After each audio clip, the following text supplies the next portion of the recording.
నమస్తే రమగారు. నమస్తే జయ. రమగారు, ఏదైనా సిరీస్ కొత్తది స్టార్ట్ చేద్దామండి? చిన్న సిరీస్ స్టార్ట్ చేద్దాం. హ్మ్.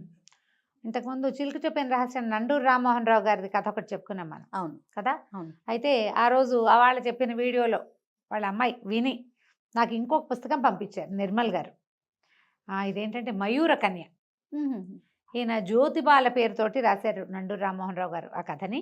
అది బాలజ్యోతి పుస్తకాలకి అనుబంధమై చిన్న చిన్న నవల్స్ వచ్చాయి. ఆ రూపంలో చేశారనమాట. చిన్న కథే, అంటే పెద్ద సీరియల్ ఏం కాదు. ఒక 4 భాగాలు 3-4 భాగాలలో అవుతుంది. ఓకే. బాగుంటుంది కథ. నండూరు రామ్మోహన్ రావు గారి శైలి కొంచెం డిఫరెంట్గా ఎలా ఉంటుందంటే చిల్డ్రన్ ఫ్రెండ్లీ అనమాట. పిల్లలకి నచ్చేలాంటి సాదా భాష. పెద్ద విషయాలు కూడా చాలా సింపుల్గా చెప్తారు. సరళమైన భాష బాగుంటుంది. ఓకే అండి. సో ఇవాళ అది స్టార్ట్ చేద్దాము. మయూర కన్య. పూర్వం మగధ దేశానికి మహాసేనుడు అని ఒక రాజుగారు ఉండేవారు.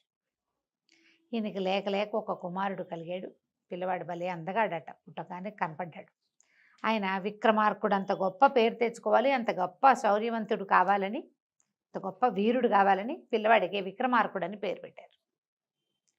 చాలా బుద్ధిమంతుడు, చక్కగా ఉండేవాడు, మంచి అందమైన వాడు. అలా రోజులు గడిచి 16 ఏళ్ళు అయినాయి. పిల్లవాడికి 16 ఏళ్ళు వచ్చాయి. ఈ అబ్బాయి ఈడుకు మించిన పొడుగు ఉండేవాడు. చాలా బాగుండేవాడు. ఆజానుబాహువు. ఏది మొదలుపెట్టినా వచ్చేసేది. ఏదైనా నేర్చేసుకునేవాడు. యుద్ధ విద్యల్లో కూడా ఆరితేరాడు. ఒకసారి అతను ఒక చోటకి ఎక్కడికో వెళ్ళి తిరిగి వస్తూ ఒక పురాతన బావి దగ్గర మంచినీళ్ళు తాగటానికి ఆగాడట. ఆ బావిలో అతనికి ఏదో తళతళలాడుతూ కనపడింది. ఎప్పటిదో బావి, చాలా పాతది. చూశాడు. ప్రయత్నం చేసి వాళ్ళ నాన్నకి చెప్పాడు.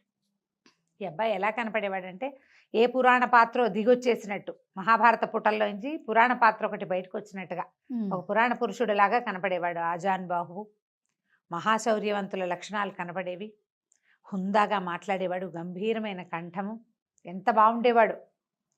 పిల్లలు ఏదైనా చెప్తే పెద్దవాళ్ళు కొట్టిపారేస్తారు. ఈ పిల్లాడిలో ఉన్న ఈ మహాపురుష లక్షణాలు ఉన్నాయి.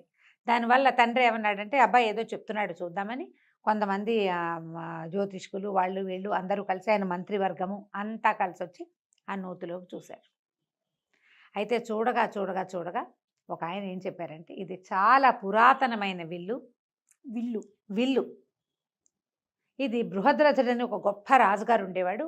ఆయన చేయించిన విల్లు ఇది, ఆయనది. ఇది ఇక్కడ కనపడ్డం మన అదృష్టం. అబ్బాయికి మంచి యోగం ఉంది, అందుకే కనపడింది అని చెప్పి ఆ విల్లుని తీయిద్దాం అనుకున్నారు. నూతిలో నుంచి విల్లుని తీయాలంటే ఏం చేయాలి? బంగారపు విల్లట అది. ఇక నీళ్లు తోడారు. ఎంత తోడారో. తోడగా చివరికి నీళ్ళన్నీ అయిపోయి, పూడికి తీసేటప్పుడు బావిలో నీళ్ళు అట్లాగే తోడతారు. బావుల్లో పెద్ద విపరీతంగా జలాలు ఊరవు, స్లోగా ఊరుతాయి. పై నీళ్ళన్నీ తీసేశారు. విల్లు కనపడుతోంది. 4-5 దిగారు. అది ఎత్తలేకపోయారు దాన్ని. అయితే ఈ అబ్బాయి ఏం చేశాడట, మన విక్రమార్కుడు తనే దిగాడు. దిగితే అవలీలగా ఎత్తేసేట దాన్ని. ఎంత బాగా ఎత్తాడో. ఆశ్చర్యపోయారు. పెద్ద ధనుస్సు అది. ఆ బావి కూడా చాలా పెద్దది. బరువైన ధనుసు, 4 మనుషులు ఎత్తలేని దాన్ని ఒక్కడే కుర్రాడు, 16-18 సంవత్సరాల వాడు, చిన్నపిల్లాడు. లెక్క ప్రకారం చిన్నపిల్లాడు కదా, అంతేగా. కానీ అతను బయటికి తీసుకొచ్చాడు. తర్వాత నా వెల్లుకి శాస్త్రోక్తంగా విధి విధాయకంగా పూజ చేసి దాని మీద ధనుర్విద్య నేర్చుకోవటం మొదలుపెట్టాడు. దాంతో ఎట్లాంటి విద్య పట్టుబడిందంటే అతనికి 2 చేతులతోటి చేసేవాడు. బాణాలు వేసేవాడు, సవ్యసాచిలాగా. పురాణ పురుష లక్షణాలు ఉన్నాయని చెప్పామా, ఆ చెప్పిన వాటికి ప్రూఫ్గా కనపడేవాడు అతను. చాలా బాగా అస్త్ర విద్య నేర్చుకున్నాడు. అసలు ఆ కోదండం అనమాట. అది మామూలుగా విల్లు అంటే చిన్నదిగా ఉంటుంది, ఇది మనిషిని మించిన పొడుగుంటుంది. దాంతో అతనికి రాని విద్య లేదు, రాని ఆలోచన లేదు. దాంతో ఎన్ని రకాలైనా చేయగలడు అతను. ఆకాశంలో గిరికీలు కొట్టే పక్షులను కూడా కొట్టగలిగేవాడు. ఓ చోట ఉన్నది కాదు, ఓ చోట ఎగురుతున్నది కాదు, గిరికీలు కొట్టవాడు తిరుగుతూ ఉంటుంది, దాన్ని కూడా కొట్టేవాడు అనమాట. సవ్యసాచిగా ఉండేవాడు. సరే, పిల్లవాడు పెద్దవాడు అయ్యాడు. రాజుగారు ఏమనుకున్నారు, అబ్బాయికి పెళ్లి చేద్దాం అనుకున్నారు. ఇతను లోకంలో ఎక్కడా లేని విలు విద్య, అలాగే ఎక్కడా లేని ఒక అమ్మాయి కావాలనుకున్నాడు. అపురూపమైన సౌందర్యవతి. అతనికి ఒక ఊహ ఉండేది, ఆ ఊహల్లో ఉన్న అమ్మాయి కావాలి. ఏవో ఫోటోలు పటాలు తెప్పించేవాళ్ళు. ఏమీ లేదు, ఎక్కేది కాదు అతనికి, లేదనేవాడు. అపురూపమైన అమ్మాయిని చేసుకోవాలి, కోరిక. అతని ఉద్దేశం అది. మరి ఆ ఉద్దేశం ప్రకారం చేయాలంటే కుదరద్దు. మరి దేశ విదేశాల నుంచి ఫోటోలు వచ్చేవి, ఏమింది పటాలు వచ్చేవి. ఇప్పుడు ఫోటో అంటున్నప్పుడు పటం కదా, వచ్చినా అతను రిజెక్ట్ చేసేవాడు. అయితే ఏమైంది, మన వీళ్ళకి ఒక మంత్రి ఉన్నాడు, ఆయన పేరు అక్రముడు. ఆ అక్రముడు ఏమన్నాడంటే, మహారాజు మీ అమ్మాయి, మన యువరాజు చెప్పేటువంటి అత్యద్భుత సౌందర్యవంతుల లక్షణాలని మా అమ్మాయికి ఉన్నాయి. మా ఇంట్లోనే పుట్టింది ఆ పిల్ల. మా అమ్మాయి మహాద్భుత సౌందర్యవతి, సంగీతానికి సరస్వతి, మామూలు కాదు. మా అమ్మాయి ఎంత అద్భుతమైన అమ్మాయి, మా అమ్మాయే ఇంకా అన్నాడు. అని మా అమ్మాయిని చేసుకుందాం యువరాజుకి, చేసుకోండి అని అడిగాడు. అడిగితే రాజు అన్నాడు, అదేమిటి అతను చెప్తున్నాడు ఇట్లాంటి మహాద్భుత సౌందర్యవతి, అవి అద్భుతమైన లక్షణాలు ఉన్న అమ్మాయి కావాలని, ఓ పని చేయండి, మీ పిల్లని మా అన్నవాడికి చూపించండి. ఆయన ఒప్పుకుంటే నాకేం అభ్యంతరం లేదు. మాకల్లా ఏమిటి, ఇంత అపురూపమైన పిల్లవాడికి వాడంతా అనుకున్నటువంటి అనురూపమైన సౌందర్యవతి కావాలి అంతే అనేసరికల్లా సరే ఒకరోజు అమ్మాయిని పిలిచారు, చూపించారు. చూపించేసరికల్లా పిల్లాడు పెద్ద విరిచాడు. ఏమిటని అడిగాడు రాజు. ఆ అమ్మాయి పేరు కృష్ణవేణి, పేరుకు తగ్గట్టుగా ఇంత బారెడు జడుంది, నల్లటి జుట్టు, అది తప్ప ఇంకా సౌందర్యం అనేది ఏం లేదు, మామూలుగా ఉంది, బాగానే ఉంది. కానీ నేను అనుకున్న సౌందర్యం ఈ అమ్మాయి కాదు, ఈ అమ్మాయి కాదన్నాడు. అక్రముడికి ఒళ్ళు మండిపోయింది. మీ పిల్ల అంత అందగతి కాదు అంటే ఒళ్ళు మండదు? ఆయనకి ఒళ్ళు మండిపోయింది. అదేంటి మహారాజా, మా అమ్మాయికి ఏం తక్కువ యువరాజా అన్నాడు. తక్కువ ఎక్కువ కాదు, నేను అనుకున్న సౌందర్యం కాదు అంటే ఈయన ఏమన్నాడు, మీరు అనుకున్న సౌందర్యవతులు కావాలంటే ఏ దేవలోకంలోనో ఎక్కడో ఉంటారన్నాడు. దేవలోకం వెళ్ళి తెచ్చుకుంటానన్నాడు ఈ అబ్బాయి. ఫిక్స్ అయ్యాడు దానికి. అంతే, నేను వెతికి తెచ్చుకుంటా, నాకు కావాల్సిన అమ్మాయి ఏ లోకంలో ఉన్నా సరే నేనే ప్రయత్నం చేసి నా దారిని నేను వెళ్ళి నేను వెతికి తెచ్చుకుంటా అనేసరికి ఇంకేమంటారు. எனக்கு చాలా కోపం వచ్చింది, కానీ ఇక ఏం చేయాలో తెలియలా, వీళ్ళంతూ చూద్దామనిపించింది. ఆయన ఏమనుకున్నాడు, తన కూతుర్ని యువరాణిని చేస్తే రేపొద్దున మహారాణి అవుతుంది, రాజ్యం తమదైపోతుంది అనుకున్నాడు. అది కుదిరేలాగా కనబడలే. అతని కూతురు అందగత్తే కానీ ఈయన అనుకుంటున్నటువంటి మహాద్భుత సౌందర్య రాశి అయితే కాదు. సరే తండ్రి సరే ఒప్పుకున్నాడు. కొద్ది రోజులు సరేలే, దేశాటన కనుక చేసి వస్తే పిల్లవాడికి కూడా లోకం తెలుస్తుంది, రేపు మహారాజు కాబోతాడు అందుకని చెప్పి ఓ పంచకళ్యాణి గుర్రమెక్కి తన చక్కగా విల్లుని చంకన పెట్టుకుని, తన విల్లుందిగా తగిలించుకున్నాడు, ధనుర్బాణాలు ధరించి తల్లిదండ్రులకు చెప్పేసి బయలుదేరాడు యాత్రకి. వెళ్ళగా వెళ్ళగా వెళ్ళగా ఎక్కడికో వెళ్ళిన తర్వాత అతను ఎక్కడికి వెళ్ళాడు, వీళ్ళు ఉన్నదేమో మగధ, ఇది ఆరావళి పర్వతాల వైపుకి వెళ్ళాడు. ఎంతో ప్రయాణంలో చూస్తూనే ఉన్నాడు ప్రపంచం అంతా. ఈ ఆరావళి పర్వతాల దగ్గర ఎట్లా కనపడిందంటే అతనికి ఒక 10 మంది ఒక వ్యక్తి మీద దాడి చేస్తున్నారు. అతని చేతిలో ఒక కత్తి ఉంది, కత్తి తెగదిప్పుతున్నాడు, చాలా అంటే వీరుడు, అతను యుద్ధం చేస్తున్నాడు. ఈ 10 మంది మనుషులు మంచి బలాఢ్యులు, గుర్రాలు ఉన్నాయి. వాళ్ళ డ్రెస్సింగ్ అది చూస్తే వాళ్ళు ఏదో ఉన్నత వంశాల వాళ్ళుగా లేరు, కొంచెం కుస్తీ పట్లు అవి పట్టే వాళ్ళలాగా ఉన్నారు. అంటే సాఫిస్టికేటెడ్ డ్రెస్సింగ్లో లేరనమాట. అప్పట్లో బట్టల్లో వేర్పాట్లు ఉండేవి, క్షత్రియోచితమైన బట్టలు వేరు, పనిపాటల వారి బట్టలు వేరు, తెలిసేది అట్లా. ఇతను ఏమనుకున్నాడు, చూస్తున్నాడు ఈ లోపల ఉన్నవాడి కత్తి కదలిక, వాడి లాఘవము, వాడి కదలికలు చాలా ఆసక్తి గొలుపుతున్నాయి. ఇతనికి కత్తి యుద్ధాలు అవి అలవాట్లేదు, విలువిద్యే కదా వచ్చు. కానీ అయితే ఏమైంది, సరే చూస్తూ ఉండగానే ఒకడెవడో దొంగ దెబ్బ తీయబోయాడు.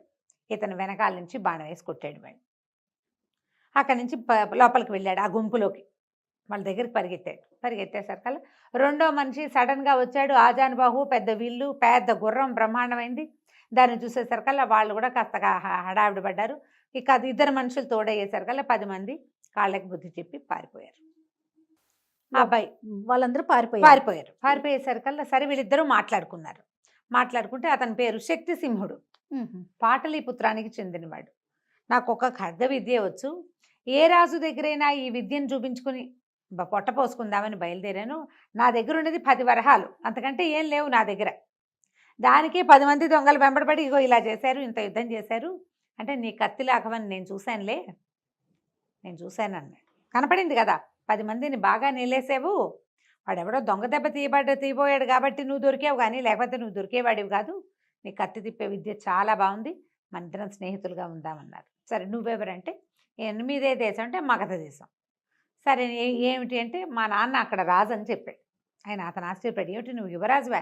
మగధ దేశపు యువరాజుని నేను, ఇలా ఒక స్వప్నాన్ని వెతుక్కుంటూ బయలుదేరాను అంటే ఇతను అన్నాడు కథలో లాగా యువరాజు పంచకళ్యాణిని వేసుకుని బయలుదేరాడు అన్నట్టుగా, బయలుదేరావా నువ్వు అంటే బయలుదేరాను, ఇట్లా ఒక ప్రత్యేకమైన సౌందర్యవతి నేను కలలో చూశానామని, నాకు ఒక ఊహ ఉంది, ఆ ఊహని నేను కలలో చూశాను, ఒక సౌందర్యవతి అయిన అమ్మాయి చక్కగా నాట్యం చేస్తుంది, చాలా అపురూపమైన సౌందర్యవతి, భూలోక సౌందర్యం కాదనిపిస్తుంది, ఇప్పటికి ఎంతమందినో చూశాను, ఆ అమ్మాయి వాళ్ళు మ్యాచ్ అవ్వటం లేదన్నట్టుగా చెప్పేసరికల్లా శక్తిసింహుడు అన్నాడు, ఈ ఆరావళి పర్వతాల్లో బాగా లోపలికి వెళ్తే ఒక చోట ఒక విచిత్రమైన దృశ్యం చూశాను నేను.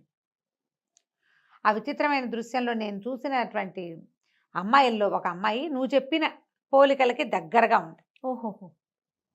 భూలోకమే అది, వాళ్ళు మన లోకంలోనే, కానీ వాళ్ళు మన లోకానికి చెందిన వాళ్ళు కాదు, కొంతమంది స్త్రీలు ఎక్కడికి వస్తారు, నేను అది చూశాను అని చెప్పేసి ఆ కథ ఏమిటో చెప్పడం మొదలుపెట్టాడు. Okay okay. సరే, ఆ అమ్మాయి ఎక్కడ చూశాడు, ఎలా చూశాడు, ఆ అమ్మాయితో పాటు ఎవరు వచ్చారు ఏమిటి అని ఆ వివరాలు చెప్పబోయాడు. సరే, ఏం వివరాలు చెప్పాడు, తను కావాలనుకున్నటువంటి మహాద్భుత సౌందర్యవతి ఆరావళి పర్వతాల్లో దొరుకుతుందో లేదో మనం వచ్చే భాగంలో తెలుసుకుందాం. శక్తిసింహుడు విక్రమార్కుడికి చెప్తున్నాడు, పాటలీపుత్రం వీళ్ళదే మగధ రాజ్యంలో ఉంటుంది పాటలీపుత్రం. శక్తిసింహుడు వేరే ఏదో చిన్న ఊరు నుంచి వచ్చిన వాడనమాట. పాటలీపుత్రం ఎక్కడ, ఆరావళి పర్వతాలు ఎక్కడ, ఇంత దూరం వచ్చావు నువ్వు వెతుకుంటూ, అయితే నీకు సరిపడే అమ్మాయి, నువ్వు చెప్తున్న అమ్మాయిని నేను చూశాను అన్నాడు. ఏమట, ఇక్కడికి 10 ఆమడల దూరంలో లోపల అడవి లోపల ఒక పెద్ద సరస్సు ఉంది. ఒకనాడు నేను ఆ సరస్సు ఒడ్డున అక్కడ ప్రయాణిస్తూ అక్కడ ఆగాను. అయితే నాకు దూరంగా ఇంద్రధనుసు వస్తున్నట్టు కనపడింది. నేను ఇంద్రధనుసు చూసి ఆశ్చర్యపోయాను. తర్వాత నాకు అర్థమైంది, ఆ ఇంద్రధనుసు కదిలిస్తోంది. నేను చూస్తూ ఉండగానే ఆ ఇంద్రధనుసు భూమి మీద వాలింది. క్రమంగా అందులోంచి ఒక్కో రంగు విడిపోయి ఒక్కొక్క నెమలిగా రూపాంతరం చెందింది. 7 రంగులు 7 నెమళ్ళు నాట్యం చేయటం మొదలుపెట్టినాయి. చేయగా క్రమంగా 7 నెమళ్ళు 7 అమ్మాయిలుగా మారిపోయినాయి. వాళ్ళు ఎక్కడి వాళ్ళో, దైవకాంతలు ఎక్కడి నుంచి వచ్చారో నాకు తెలియదు, కానీ వాళ్ళల్లో ఆఖరి అమ్మాయి చాలా అందంగా ఉంది. వాళ్ళంతా ఆ చెల్లెల్ని పిలుస్తున్నారు. అయితే వాళ్ళు నాట్యం చేశారు, చాలాసేపు ఈదులాడారు. ఆఖరి చెల్లెలైతే ఎంత అందంగా ఉందో, నువ్వు చెప్పే అమ్మాయి ఆ అమ్మాయి అని నాకు అనుమానం. తర్వాత వాళ్ళు మళ్ళీ ఉత్తరీయాలు అవి పెట్టి సరస్సులో ఈదులాడారు, చాలాసేపు పాటలు పాడుతూ కోలాహలంగా గడిపారు. తర్వాత 7 నెమళ్ళుగా మారి తర్వాత ఇంద్రధనుసుగా మారి వెళ్ళిపోయారు. నాకు అర్థమైనంత మటుకు వాళ్ళు ప్రతిరోజు వస్తారు. బాగుంది, నేను చూసా వాళ్ళని. మనకెందుకు, ఎవరో దేవతా స్త్రీలని నా దారిని నేను వచ్చేసా. ఇప్పుడు నువ్వు చెప్తున్నావు కదా, కావాలంటే వెళ్ళి చూద్దాం పద అంటే, సరే ఏమనుకున్నారు, చూద్దాం. చూడాలంటే ఇతని దగ్గర పంచకళ్యాణి ఉంది కదా, పంచకళ్యాణి మీద ఇద్దరు ఎక్కితే బాగోదు, కాసేపు వరకు ఓకే. పైగా ఇద్దరు బలశాలుడు కదా. ఏం చేశాడు మన విక్రమార్కుడు, ఊళ్ళోకి దాని సమీపంలో ఉన్న ఒక చిన్న పట్టణంలోకి వెళ్ళారు. వెళ్ళి ఆ పూటకు విశ్రాంతి తీసుకుని అక్కడ ఇంకో గుర్రం కొన్నాడు శక్తిసింహుడి కోసం. చేరో గుర్రం, తన గుర్రం తను, శక్తిసింహుడి కోసం కొన్న గుర్రాన్ని అతను ఎక్కి ఆ ఆరావళి పర్వతాల లోపలి భాగాల్లో ఉన్న ఆ పెద్ద సరస్సు అక్కడికి వెళ్ళారు. గుర్రాలని వేరే చోట కట్టేశారు. వీళ్ళిద్దరూ ఆ సరస్సు దగ్గరున్న పొదల్లో దాక్కుని కూర్చునున్నారు. సమయం గడిచింది రాలా. నువ్వు నిజమే చెప్పావా, ఇది జరుగుతుందా అని ఆశ్చర్యంగానే ఉంది. జరగకపోతుంటే సరికల్లా జరిగిందో లేదో అన్న అనుమానం వస్తుంది కదా.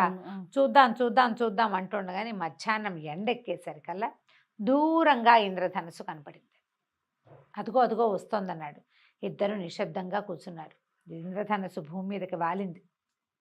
ఒక్కో రంగు విడిపోయింది, ఒక్కొక్క నెమలిగా మారింది. నెమళ్ళు నాట్యం చేయటం మొదలుపెట్టాయి. ఎంత అత్యద్భుత నాట్యమో అది. అక్కడి నుంచి ఒక్కొక్కళ్ళు ఒక్కొక్క స్త్రీగా మారిపోయారు. అక్కడి నుంచి ఏవేవో కబుర్లు చెప్పుకున్నాక సరే పాట పాడు కిరణ్మయి, కిందసారి తప్పించుకున్నావు అని ఆఖరి అమ్మాయిని పాట పాడమన్నారు. అందరిలోకి చిన్నపిల్లగా ఉన్న అమ్మాయి ఇతను మన విక్రమార్కుడు కల్లో చూసిన అమ్మాయి. ఓహో, ఎంత అందంగా, అందరూ బాగున్నారు. ఈ ఒక పిల్ల ఇంకా అందంగా ఉంది. అక్కడి నుంచి పాట పాడమన్నారు. ఈ మొన కూడా తప్పించుకున్నావు, పాట పాడాల్సిందే, నిన్న నువ్వు పాడలేదు అన్నారు. అంటే అప్పుడు వీళ్ళంతా వాళ్ళలో ఒక అక్క ఏమందంటే, నీ స్వప్నసుందరుడు ఎవరో ఉన్నాడు కదా, అతని మీద పాడవే అని అడిగింది. ఏమిటి పాటలు కూడా పాడుతుందా అని ఇంకొకళ్ళు అడిగారు. ఏముంది, అతని మీద కవిత్వం కట్టి పాడుకుంటుంది, మొహమైనా చూపించట కనపడుతూ ఉంటాడు. ఎన్నాళ్ళుగానో కవిత్వం రాసుకుంటుంది, అదే పాట పాడుతుందని ఓ పాట పాడిచ్చారు. పాడితే ఎవరో స్వప్న సుందరుడు ఆ పిల్లకి రోజు కల్లో కనపడతాడు. అతని ముఖం ఈ అమ్మాయి చూడలా, చూచాయిగా తెలుసు అతను, కానీ తెలియదు. ఆ అమ్మాయి పాట పాడింది, సిగ్గుపడుతూ మహానందంలో మునిగిపోయాడు విక్రమార్కుడు. మన శక్తిసింహుడు అన్నాడు, నువ్వేనేమోనయ్యా, నీ గురించే పాడుతోందో ఏమిటో అమ్మాయి, నీకు ఆవిడ కల్లో కనపడింది, ఆవిడనే పెళ్లి చేసుకోవాలని ఉంది, ఆవిడ కూడా నువ్వు కల్లో కనపడతావు, దైవం విధించిన సంవిధానం ఇది, మరి వీళ్ళని ఎట్లా పట్టుకోవటం, వీళ్ళు దేవతా స్త్రీలు, ఇక్కడ వాళ్ళే లేరు, ఏ గ్రహాంత వాసులు ఎక్కడి నుంచి వచ్చారు, ఏదో దేవలోకం నుంచి వచ్చారో తెలియదు కదా అంటే ఏమన్నాడు, అలా కాదు, వాళ్ళు ఇప్పుడు స్నానానికి వెళ్తారు, ఉత్తరీయాలు తీసి అక్కడ పెడతారు, ఆ ఉత్తరీయాల వల్లే వాళ్ళు నెమళ్ళుగా మారతారు. నేను చూశాను కిందటిసారే, ఇప్పుడు కూడా మనకు అర్థమవుతుంది. ఉత్తరీయం ఇక్కడ పెడతారు కదా, ఆ అమ్మాయి ఉత్తరీయం తీసి దాచేయన్నాడు. సరే వీళ్ళు ఏం చేశారు, 7 ఉత్తరీయాలు పైన వేసుకునే ఓణి లాంటిది ఎత్తి అక్కడ చెట్ల మీద వేశారు. ఆ అమ్మాయిది లేత గులాబీ రంగు, ఏదో మంచి రంగు. వీళ్ళంతా నీళ్ళల్లోకి వెళ్ళారు.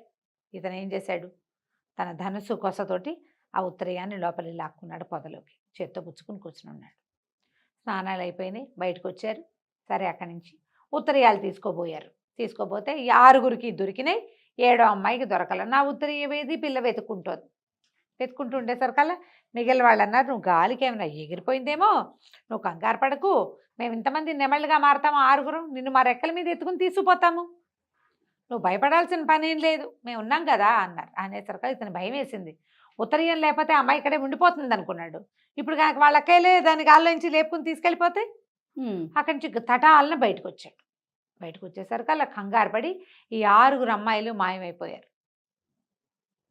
ఉత్తరీయం లేని కిరణ్మయి మాయం అవ్వలేక ఉండిపోయింది, ఏడుస్తూ నుంచుంది బికమొహం వేసి. నా ఉత్తరీయం ఎందుకు ముట్టుకున్నావు, నువ్వెవరివి ఏమిటి అంది. కానీ అమ్మాయికి వీణెక్కడో ఎక్కడో చూసామనిపించడం మొదలెట్టింది. పురాణ పురుషుడిలా ఉంటాడని చెప్పుకున్నాం కదా. అక్కడి నుంచి ఇతను ఏం చెప్పాడంటే, మాది మగధ దేశం, పాటలీపుత్రం మా ఊరు, నేను మహాసేన మహారాజు కుమారుణ్ణి, నా పేరు విక్రమార్కుడు, నాకు ఒక రోజుకు ఒక కళ వచ్చింది, ఆ తర్వాత ఎన్నిసార్లు ఆ కళ వచ్చింది, ఆ కళలో నిన్ను చూశాను, నిన్నే వివాహం చేసుకోవాలనుకున్నా, అందుకోసం నీకోసం వెతుక్కుంటూ వచ్చాను, ఇవాళకి ఇప్పటికీ నువ్వు కనిపించావు, 6 నెలల పైనుంచి నేను వెతుకుతున్నాను, ఇప్పుడు నువ్వు నాకు కనిపించావు, నన్ను వివాహం చేసుకుంటావా అని అడగబోతున్నాను అన్నాడు. అనేసరికల్లా ఈ అమ్మాయి సిగ్గుపడింది, కానీ మొదట కాస్త ముందు వెనక ఆడి మెల్లిగా చెప్పింది, నాకు కూడా ఒక స్వప్న సుందరుడు ఉన్నాడు, అతను ఇంచుమించుగా నీలాగానే ఉంటాడు, నేను ఎప్పుడూ అతని ముఖం చూడలేదు, మా అక్కయ్యలకి తెలుసు. అనేసరికల్లా సరే ఇతను అన్నాడు, ఉంగరం చేతికి తొడగబోయాడు. ఇదేమిటి అని అడిగింది. వివాహం మేము ఇట్లా వివాహం చేసుకుంటామంటే, మరి మా నాన్నకి చెప్పద్దా అంటే, మీ నాన్నకి చెప్పవలసిన పనే ఉంది, చెప్పక్కర్లేదు, గాంధర్వ విధిని వివాహం చేసుకుందాం, మీరెవరు ఏమిటి అని అడిగాడు. ఆ అమ్మాయి, మేము యక్షకాంతని, నేను యక్షులు వీళ్ళు, ఇది ఎవరు, మన యారావళి పర్వతాలు, మానసరోవరాలు ఇవన్నీ దాటిన తర్వాత క్రౌంచ పర్వతం అని ఉంది, దాని తర్వాత యక్షులది అలకాపురి, కుమారస్వామి మా యొక్క ఇలవేల్పు, మా ఇలవేల్పు అయినటువంటి కుమారస్వామి దగ్గరికి మేము ఎప్పుడు దర్శనానికి వెళ్తాం, ఆయన దగ్గరుండే నెమలే మాకు ఈ నాట్యాన్ని నేర్పింది, ఆయన వాహనం కదా నెమలి. తర్వాత తనిచ్చినవే ఈ ఉత్తరీయాలే మాకు పింఛాలుగా మారతాయి అని చెప్పి, సరే వివాహం చేసుకుంటావా నన్ను అని అడిగాడు. ఈ అమ్మాయి కాస్త అటు ఇటుగా ఆలోచిస్తుంటే, వాళ్ళ అక్కయ్యలు ఈ పిల్ల ఏమైందో, వాడు ఎవడో వచ్చాడని మళ్ళీ వెనక్కి వచ్చేసరికి ఆ పిల్ల వాళ్ళ అక్కయ్యలకి చెప్పింది, ఈ అబ్బాయే ఇతనే నా కల్లోకి వచ్చేవాడు, ఇలా రాజకుమారుడు అని చెప్పి, నేను తను వివాహం చేసుకుంటాను, తనతో వెళ్ళిపోతాను, తండ్రి గారితో చెప్పండి, సెలవు. వాళ్ళు బాధపడ్డారు, చెల్లెలు తమతో రావట్లేదని. కానీ ఆమెకు కల్లో కనపడిన యువకుడినే మానవుడైనప్పటికీ అతన్ని అమ్మాయి పెళ్లి చేసుకోవటం, అతన్నే దైవంగా భావించటము, మొదలైన భావాలు వాళ్ళకి నచ్చినాయి. నిజానికి యక్షులు అట్లా ఒకళ్ళతోటే ఉండాలన్న సిద్ధాంతం ఉన్నవాళ్ళు కాదు, ఉండొచ్చు ఉండకపోవచ్చు. సరే యక్ష వివాహం అనుకుని ఉంగరం అమ్మాయి వేలికి పెట్టాడు. వీళ్ళు ఈ లోపల ఏమైంది, వాళ్ళు వెళ్ళిపోయేసరికి శక్తిసింహుడు బయటకు వచ్చాడు, తథాస్తు అనుకుంటూ వివాహానికి. భయపడింది అతను చూసి, నువ్వు భయపడద్దమ్మా, నీ భర్తకి స్నేహితుడిని. ఈ మధ్యలో అయితే ఇతను ఏమన్నాడు, మన విక్రమార్కుడు, నువ్వు కూడా ఉత్తరీయం తీసి అట్టు పెట్టుకుంటే నీకు కూడా ఒక దేవకాంత వస్తుందంటే, నాకు అసలు పెళ్లి మీదే ఆసక్తి లేదన్నాడు శక్తిసింహుడు. పెళ్లి చేసుకునే ఉద్దేశం లేదు, కత్తి యుద్ధం మీదే ఆసక్తి ఉంది నాకు అన్నాడు. సరే పద వెళ్ళిపోదామని చెప్పేసి వెనక్కి బయలుదేరి తీసుకొచ్చాడు. ఇతను ఏ కన్యని కల్లో చూశాడో ఆమెని కొంతకాలం తిరిగి ఆమెని ఆ మహాద్భుత సౌందర్యవతిని సాధించుకొచ్చాడు. ప్రజలంతా ఆశ్చర్యపోయారు కిరణ్మయి సౌందర్యం చూసి. తండ్రి ఆశ్చర్యపోయాడు. అక్రముడికి మాత్రమే ఒళ్ళు మండిపోయింది. చెప్పటం ఏమిటి, సాధించుకురావటం ఏమిటి, పిచ్చి కుళ్ళొచ్చేసింది. ఎలాగైనా సరే వీళ్ళు అంతు చూడాలనుకున్నాడు. అయితే రాజుగారు వివాహం తలపెట్టేసరికల్లా అక్రముడు అన్నాడు, ఆయన గంధర్వీధిని వివాహం చేసుకొచ్చానని చెప్పాడు కదండి, ఇంకెందుకంటే అక్కడెక్కడో గంధర్వమో యక్షమో చేసుకుంటే ఎట్లా, ప్రజలందరూ చూడొద్దు యువరాజు వివాహం అని బాగా గ్రాండ్గా పెళ్లి ఏర్పాట్లు అవి చేశారు. ఈ పెళ్లి ఏర్పాట్లలో ఈ అక్రముడు ఏం చేశాడు, వీళ్ళకి అవతలున్న కళింగ రాజుతోటి మాట్లాడి మేము పెళ్లి హడావిడిలో ఉంటాము, మేము ఎట్లాగూ నువ్వు రాజ్యాన్ని ఆక్రమించు, మా వాళ్ళు యుద్ధంలో ఓడిపోతారు, మా రాజ్యాన్ని నీకు కట్టబెడతాను, మా పిల్లని నువ్వు పెళ్లి చేసుకో, ఇలాంటి ఒక వడంబడికతోటి ఆ కళింగ రాజుకి వీళ్ళ తాలూకు ఆనుపానులు అందించేశాడు. వీళ్ళేమో పెళ్లి హడావిడిలో ఉన్నారు. మామూలు మన ఇంట్లో పెళ్ళి అయితేనే మనకు 4 రోజుల హడావిడి, రాజుగారి పెళ్లికి ఇంకా గందరగోళంగా ఉంటుంది కదా. ఈ గోలలో ఉన్నారు. ఈ కళింగ రాజు ఎట్లా వీళ్ళ మీదకు దూసుకొచ్చాడు, ఏం జరగబోతుందో మనం వచ్చే భాగంలో తెలుసుకుందాం. విక్రమార్కుడు కిరణ్మయి అనే మయూర కన్యను తీసుకుని వచ్చేసాడు. రాజుగారు ఏమనుకున్నాడంటే యక్షల దగ్గర వివాహం చేసుకున్నాడు, ఇక్కడ మనం కూడా వివాహం చేద్దామని గ్రాండ్గా వివాహం తలపెట్టారు. అయితే తన కూతుర్ని యువరాజుకి ఇచ్చి పెళ్లి చేయాలనుకున్న మంత్రి అక్రముడికి మాత్రం చాలా ఒళ్ళు మండిపోయింది. సహించలేనట్టుగా ఉంది. నా కూతురు ఎక్కాల్సిన రాజ్యం, ఈయన ఓవర్ యాక్షన్ తోటి ఎక్కడి నుంచో వెళ్ళి ఎక్కడి నుంచో ఎవతనో తీసుకొచ్చేసాడు. ఎలాగైనా ఇది చెడగొట్టేయాలి, నా కూతురు అనుభవించిన రాజ్యం కూడా ఉండకూడదు అనుకున్నాడు. ఇలాంటి స్వార్థపరులు ఎప్పుడూ కనిపిస్తారు. అతను ఏం చేశాడంటే వీళ్ళ రాజ్యానికి కొంత దూరంలో అవతలగా ఉన్న కోసల రాజ్యాధిపతి అయిన కుటిలవర్మతోటి మాట్లాడాడు. ఈ కుటిలవర్మకి ఎప్పటి నుంచో ఈ మగధ మీదకి రావాలని ఉంది. ఈ మగధ ఏంటంటే మంచి సస్యశ్యామలమైన సుభిక్షమైన రాజ్యం. రాజు చాలా గట్టివాడు, పైగా ఈ రాకుమారుడు ఇలాగ సవ్యసాచి కదా, తనకు దొరికిన విల్లు, అతను వేయగలిగేటువంటి బాణాల ఆ ప్రజ్ఞ, అతని శౌర్యం వల్ల చుట్టుపక్కల ప్రాంతాల్లో అన్ని చోట్ల ఉన్న వీరులు శూరులు ఎంతమందో మగధ రాజ్యంలో చేరారు. సుభిక్షమైంది. దీని మీదకి అతను దండెత్తాలని అనుకుంటూ దానికోసమని వేల కొద్దీ సైన్యాన్ని ఏర్పరచుకుంటున్నాడు. సరైన సమయం కోసం చూస్తున్నాడు. అదే సమయంలో ఈ అక్రముడు ఏం చేశాడంటే అతనికి తనకు ఒక నమ్మిన బంటు ద్వారా వార్త పంపించాడు. విక్రమార్కుడు యక్షకన్యను తెచ్చాడు, వివాహపు ఏర్పాట్లలో ఉన్నారు, మరి మాగధులంతా కూడా వివాహపు గోల్లోనే ఉన్నారు. ఈ సమయంలో గనక మీరు దండెత్తితే రెడీగా ఉండరు, యుద్ధానికి సన్నద్ధం కావాలి కదా, రెడీగా ఉండరు. ఈ సమయంలో అయితే మీరు మగధని జయించగలుగుతారు అని మగధ రాజ్యపు ఆనుపానులు అప్పచెప్పేశాడు. కుటిలవర్మ మొదలు పెట్టేశాడు. అక్కడి నుంచి చుట్టుపక్కల రాజ్యాలంటే వాళ్ళు ఉన్న వైపు నుంచి వాళ్ళు జ్వరపడాలంటే చిన్న చిన్న జానపదాలని వాటిని దాటి కదా రావాలి. ఈ జనపదాలని దాటేటప్పుడు ఏంటంటే ఆ ఊళ్ళల్లో కూడా రాకుమారుడి పెళ్ళని అన్ని చోట్ల ఉత్సవాలు జరుగుతున్నాయి. అన్ని ఊళ్ళకి పిలుపులు వచ్చినాయి. అన్ని ఊళ్ళ నుంచి జనం కొంతమంది వెళ్ళారు. ఇక్కడ ఉన్న వాళ్ళు కూడా చక్కగా ఇల్లు అన్ని అలంకరించుకుని రాజుగారు పంపించినటువంటి కానుకలు ఇంటింటికి వస్తే మరి చాలా అద్భుతమైన విషయం కదా. వీళ్ళంతా పెళ్లి ఏర్పాట్లలో పెళ్లి వార్తలు తెలుసుకోవడం కోసం ఉత్సాహంగా ఇవాళ ఏం ప్రోగ్రాము, రేపు ఏం ప్రోగ్రాము, ఏ రాజులు వచ్చారు, ఎవరు రాలేదు, ఈ గందరగోళంలో ఉండి ఎవరు అస్త్రము ధోరణే లేదు. వాడు చొచ్చుకు రావటం మొదలుపెట్టాడు. సరిగ్గా మగధ మీదకి వచ్చేసాడని, కొన్ని జానపదాలని అతను పట్టేశాడని, తర్వాత ఏమో ఏమంటారు దాన్ని, ఊళ్ళోకి ప్రవేశించడానికి దగ్గరకు వచ్చేస్తున్నాడని వార్త ఎప్పుడు వచ్చింది, వివాహపు రోజే వచ్చింది. ఓహో, గొల్లు మనిపోయారు ప్రజలు. అందిన కాడికి ఆయుధాలు పట్టుకుని సైన్యం సమాయత్తం చేసుకున్నాడు. విక్రమార్కుడు పెళ్లి పీటల మీద నుంచే లేచి వెళ్ళిపోయాడు. వివాహం అవలా, పెళ్ళి ఇంకా జరగాలి. ఇక ఏం చేస్తాడు, తండ్రి చాలా బాధపడ్డాడు. అయ్యో నాయన, నేను వృద్ధుడైపోయాను, ఈ యుద్ధాన్ని నేను ఎదుర్కోలేను, పెళ్లి మండపం నుంచే నిన్ను లేవదీయవలసి వస్తుందని చాలా బాధపడ్డాడు. కానీ సైనికులు సైన్యము అందరూ కూడా తయారైపోయారు. వీళ్ళంతా మహాప్రతాపవంతులు. ఇతని గురించి తెలిసి వచ్చిన వాళ్ళే ఎక్కువ మంది ఉన్నారు. వీళ్ళు వెళ్ళిపోయారు యుద్ధానికి. సరే ఇలా అయిందని బాధపడుతున్నారు. కానీ కిరణ్మయి ఏమిది, వివాహం ఆగింది, మళ్ళీ వస్తాడు, పెళ్లి చేసుకుంటాడు అనుకుంటుంది. అమ్మాయి అంతఃపురంలో ఉండిపోయింది. ఒక వారం గడిచేసరికల్లా విక్రమార్కుడు పట్టుబడ్డాడన్న వార్త వచ్చింది. ఈ వార్త ఎవరు తెప్పించారు, అక్రముడే తెప్పించాడు. 4-5 రోజులు అయ్యేసరికి విక్రమార్కుడు కుటిలవర్మకి బందీగా దొరికేశాడని, కుటిలవర్మని ఓడించలేకపోయాడని, అతన్ని బందీగా చేశాడని వచ్చేసరికల్లా గగ్గోలెత్తిపోయారు ఊళ్ళో అంతా. అంతఃపురం అట్టుడికిపోయింది. రాజుగారు బిక్కమొహం పడిపోయాడు, నా కొడుకు అట్లా అందడు సవ్యసాచి, పురాణ పురుష లక్షణాలు ఉన్నవాడు, చాలా శౌర్యశాలి, అతను ఇట్లా జరిగి ఉండదంటే ఈ అక్రముడు ఏమన్నాడు, ప్రభు మనం అలా ఎలా అనుకుంటాము, నాకు ఒక మాట తోస్తుంది, చెప్తే మీరేమనుకుంటారు. ఇంతలో ఇంకొక వార్తాహరుడు వచ్చాడు. రాకుమారుడు బందీ అయిపోయాడు, కుటిలవర్మ ముందుకు వచ్చేస్తున్నారు, కోసల రాజ్యం సైన్యం మగధ మీదకి, పాట్లిపుత్రం మీదకి వచ్చేస్తోందని రెండో వార్త వచ్చింది. రాజుగారు హతాశుడైపోయాడు, నమ్మేశాడు. ఈ అక్రముడు అన్నాడు, నేను ముందు నుంచి చెప్తూనే ఉన్నాను, అతి కోరికలు ఉండకూడదు, శుభ్రంగా మా అమ్మాయిని పెళ్లి చేసుకోమంటే వినలేదు. ఆ అమ్మాయిని ఎవరినో తెచ్చాడు, ఆమె యక్షినో కామినో భూతమో మనకు తెలీదు.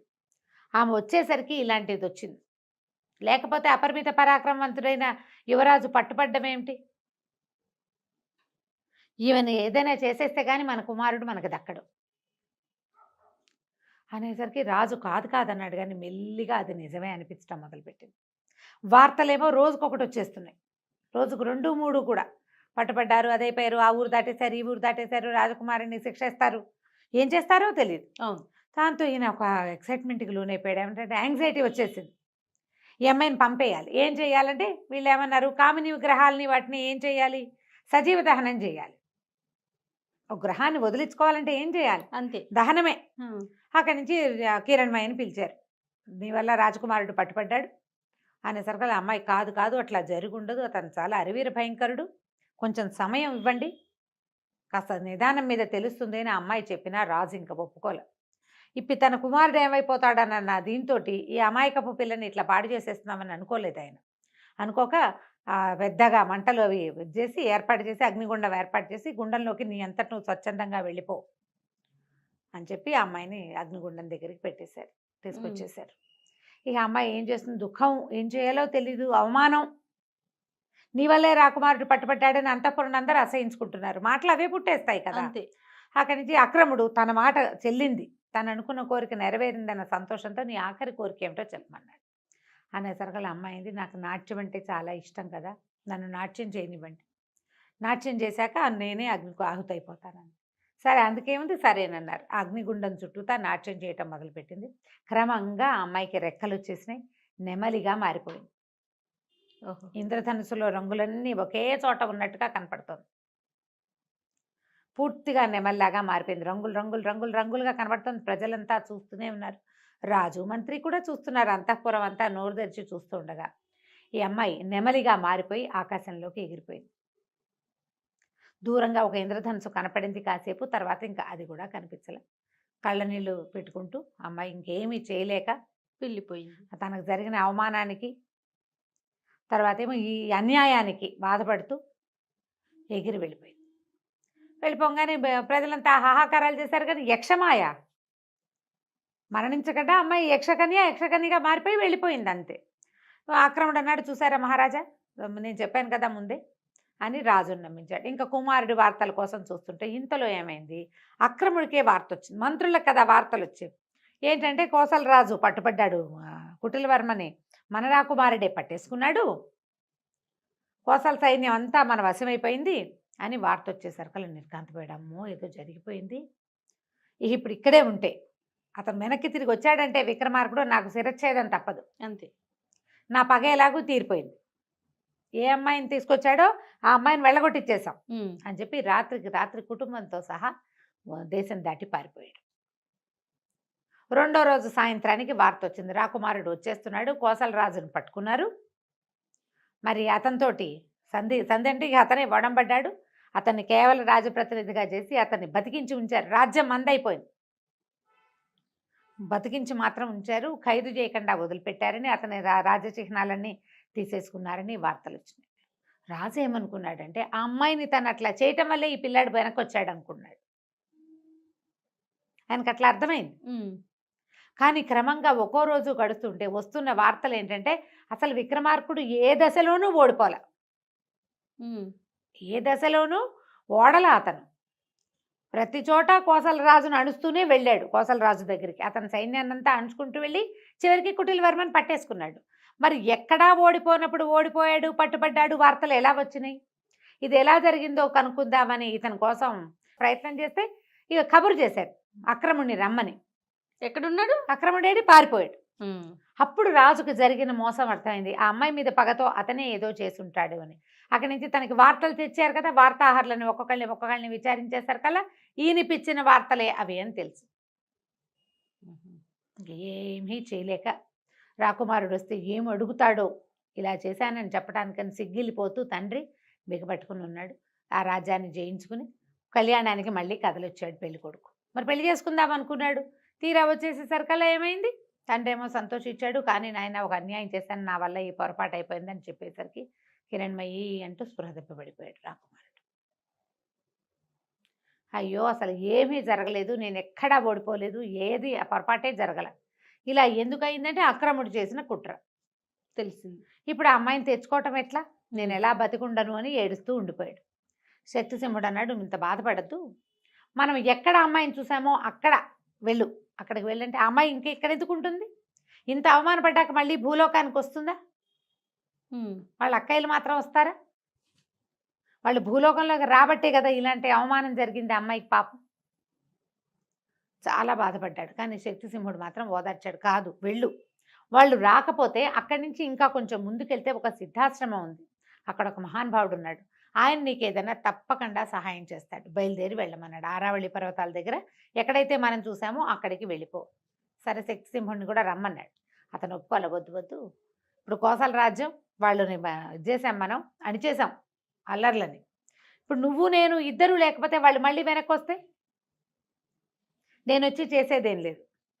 ఆ అలకాపురికో ఇంకో యక్షపర్వతానికో వెళ్ళవలసిన వాడేవి నువ్వు, నీ దారి నువ్వు వెళ్ళు, నేను ఈ రాజ్యాన్ని కాపలా ఉంటానని శక్తిసింహుడు ఉండిపోయాడు.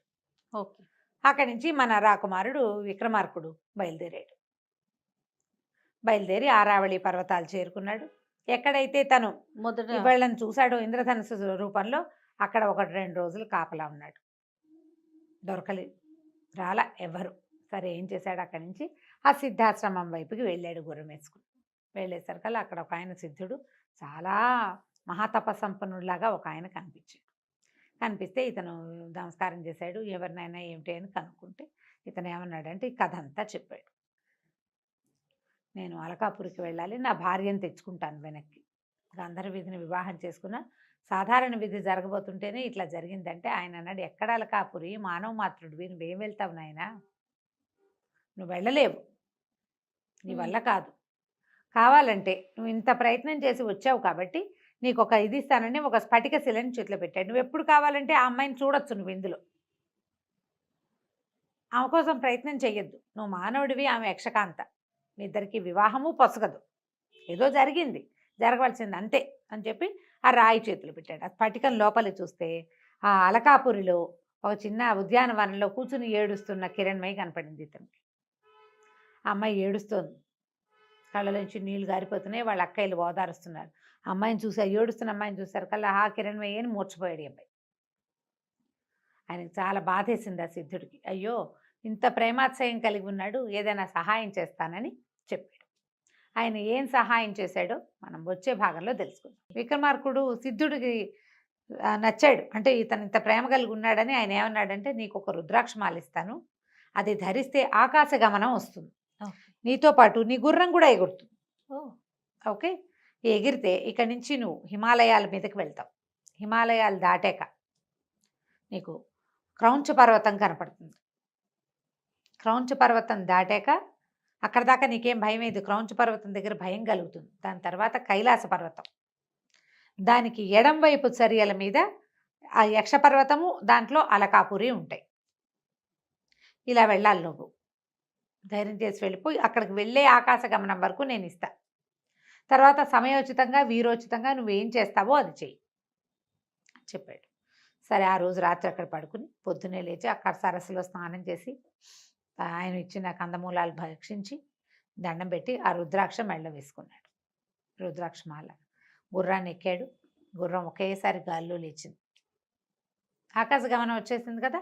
అక్కడి నుంచి ఇతను ఈ మన ఆరావళి పర్వతాల దగ్గర నుంచి అలా వెళ్ళి క్రమంగా భారతదేశంలో ఇది మన ఏమంటారు అది కురు పాండవ యుద్ధం జరిగిన అది కురుక్షేత్రము కురుక్షేత్రం. అవి చూస్తూ ఒకటి ఒకటి ఒకటి దాటుకుంటూ హిమవన్నగం దాటి ముందుకెళ్తే ఇప్పుడు అప్పటిదాకా ఏముంది ఆ పైకి వెళ్తుంటే మామూలుగా పైకి వెళ్తే భయం వేయాలి. హిమోత్పర్వతము దాని ముందుండే ఇంకేదో పర్వతం ఇవన్నీ దాటినా భయం వేయాల. క్రౌంచ పర్వతం దగ్గరికి వెళ్ళేసరికల్లా ఆయన సిద్ధుడు చెప్పినట్టే భయం వేసింది. 3 శిఖరాలు ఉన్నాయట. ఆ 3 సాధారణ కొండ శిఖరాల్లాగా లేవవి, సజీవంగా ఉన్నాయి. ఒకదాంతో ఒకటి కుమ్ములాడుకుంటున్నాయి శిఖరాలు.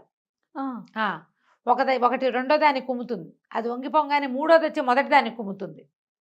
ఇట్లా పైకి కిందకి పైకి కిందకి అయిపోయినాయి, ఒకదాన్నొకటి గుద్దేసుకుంటున్నాయి. దేవతలు కూడా భయపడతారు వాటి మధ్యలోకి వెళ్ళటానికి.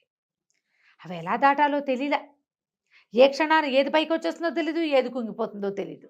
మూడోది వచ్చేస్తుంది, ఈ రెండింటిని చూసుకుంటే మూడోది వచ్చేస్తుంది. అప్పుడు వీరోచితమైన ఆలోచన ఒకటి చేశాడు. ఒకేసారి తన ధనుసుకి 3 బాణాలు సంధించి 3 బాణాలని 3 శిఖరాలకి తగిలేలాగా కొట్టాడు. దెబ్బకి కుంగంగానే గుర్రాన్ని నదిలించి దాటేశాడు. దాటేస్తే కైలాస పర్వతం దాటాడు. పరమేశ్వరుడికి పైనుంచే నమస్కారం చేసుకున్నాడు. యక్ష పర్వతం కనపడింది. అక్కడి నుంచి అలకాపురి ఎంత బాగుందో, అక్కడ ఎంత బంగారం ఉందో. ఇల్లు అది కుబేరుడిది కదా అలకాపురి అనేసరికల్లా. ఆ నగరం మొత్తం అంతా బంగారుమయం, బంగారంతో చేసిన ఇళ్ళు, వాకిళ్ళు.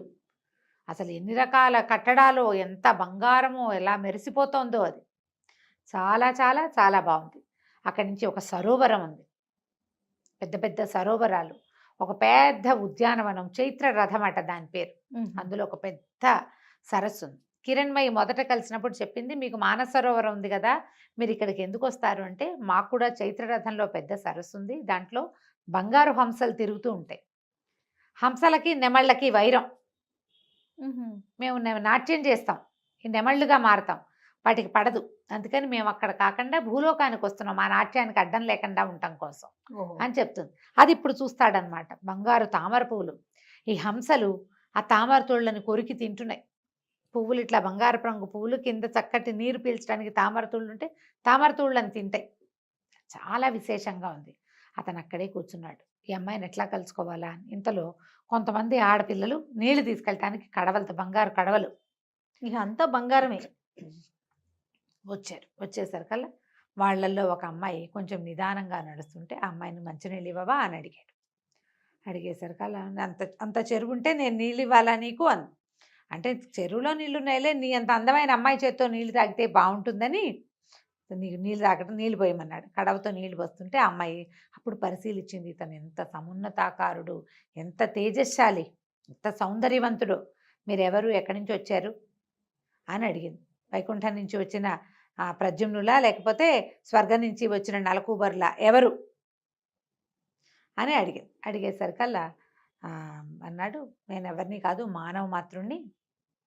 ఇక్కడ ఏమిటి సందడి, ఏం జరుగుతోంది అంటే, మా ఇంట్లో మా రాజుగారి ఆఖరమ్మాయి పెళ్ళికి కావలసిన నీళ్లు తీసుకెళ్ళటానికి మేమంతా వచ్చామని. రాజుగారి అమ్మాయి ఎవరు ఏమిటి అని అడిగే లోపల, ఆఖరమ్మాయి కిరణ్మయి, చంద్రుడి కిరణాలు రాసిపోసినట్టు ఉంటుంది, ఆ అమ్మాయి పెళ్ళని అనగానే తను నిర్ఘాంతపడి, కిరణ్మయికి పెళ్ళా అని ఆశ్చర్యపోయాడు. ఆమె ఎవరో మానవ మాత్రుడిని ప్రేమించిందని తండ్రి అసలు రానివ్వలేదు.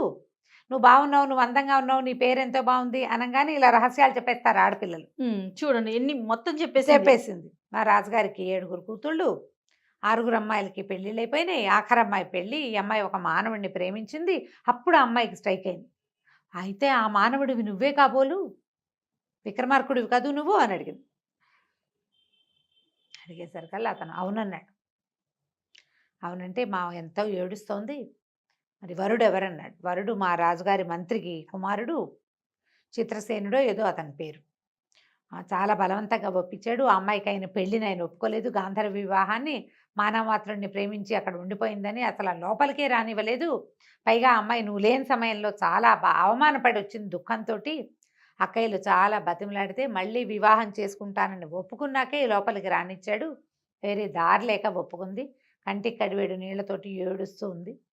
ఆ అమ్మాయి నేను కల్లో కనపడింది, అతను నేను వరించాను, ఆయన ఉండగా నాకే అవమానం జరగలేదు అని చెప్పినా కూడా తండ్రి ఒప్పుకోలేదు, నీతో పెళ్ళికి ఒప్పుకోడు అంటే ఇతను ఏమన్నాడు, సరే నేనేదో చేసుకోగలిగే ప్రయత్నం చేసుకుంటా అనే ఉంగరం తీసి చేతిలో పెట్టాడు. ఈ ఉంగరం ఇవ్వు అని. దాని మీద ధనుస్సు బొమ్మ ఉంటుంది, తండ్రి గుర్తు, అతని రాజముద్ర.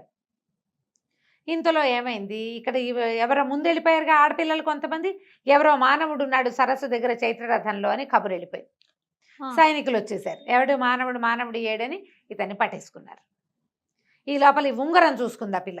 ఈ పిల్ల వెళ్ళి, ఈ అమ్మాయి వెళ్ళి, హరిణి వెళ్ళి ఉంగరాన్ని ఇచ్చింది కిరణ్మయికి. ఉంగరం ఇచ్చేసరికల్లా ఆశ్చర్యపోయింది. ఎక్కడిదే ఈ ఉంగరం అంది. ఉంగరం ఎలా వస్తుందమ్మా, ఉంగరం పెట్టుకున్నవాడు వస్తేనే ఉంగరం వస్తుంది మరి అని అనేసరికి, ఎక్కడున్నాడు ఏంటి అంటే అని పరిగెత్తుకుంటూ వెళ్ళింది.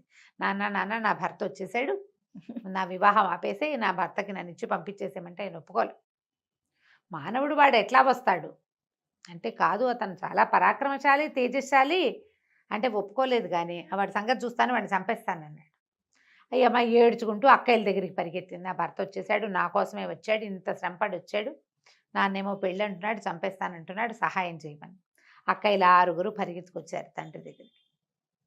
అతను చాలా పరాక్రమవంతుడు, చాలా ప్రత్యేకమైన విల్లుంది, సవ్యచాచిలాగా బాణాలు వేస్తాడంటారు, మేము చూసాము అతన్ని, మనిషి చాలా బాగున్నాడు, కావాలంటే ఏదైనా పరీక్ష పెట్టు. నువ్వు ఒక పెళ్లి కొడుకుని చూసావు, అదొక పెళ్లి కొడుకుని చూసుకుంది, ఇద్దరికి పరీక్ష పెట్టండి, ఎవరు మంచివాళ్ళు ఎవరు ఉత్తములు అని తేలితే వాళ్ళకే ఏదైనా, ఎవడ పరాక్రమశాలి అయితే వాడికి ఇవ్వాలి అంతే అనేసరికి సరే ఒప్పుకున్నాడు. అక్కడి నుంచి సరే యక్షులంతా ప్రేక్షకులు అయ్యారు. వీళ్ళిద్దరికీ పరీక్షలు పెట్టారు. పరీక్ష పెట్టడానికి అతను ఏమనుకున్నాడు, ఆ చిత్రసేనుడో ఏమో వాడి పేరు, చిత్రరథుడు కాబోలు అవతలవాడు అంటే రెండో పెళ్లి కొడుకు. అతను ఏముంది, నేను యక్షుణ్ణి, వీడిని మానవుణ్ణి జయించడం సులువు కదా, చేస్తానన్నాడు. 3 పరీక్షలు పెడతామన్నారు. ఎవరు ఎక్కువ ఎత్తుకి బాణం వేయగలుగుతారో చూద్దామనుకున్నారు. ఈ అబ్బాయి దగ్గర ఉన్నదే ధనుస్సు, అతనికి ఉన్నదే విలువిద్య. సరే చిత్రరథుడు ఇతను ఇద్దరు కలిసి ఆకాశంలోకి బాణప్రయోగం చేశారు. చిత్రరథుడు వేసింది కొంత మటుకు వెళ్ళి పడిపోయింది, ఎత్తు కనపడుతోంది. ఇతను వేసిన బాణం ఎంత పైకి వెళ్ళిందంటే, ఈ అబ్బాయి బాణం పడిపోయినా అతనిది పైకి వెళ్తూనే ఉంది, విక్రమార్కుడిది. పైకి వెళ్తుంటే ఆకాశంలో ఒక గరుడు పక్షి తిరుగుతోంది, అది ఆ బాణాన్ని నోట ఖర్చుకుని తీసుకుపోయింది. బాణం కింద కూడా రాల, పైకే వెళ్ళిపోయింది.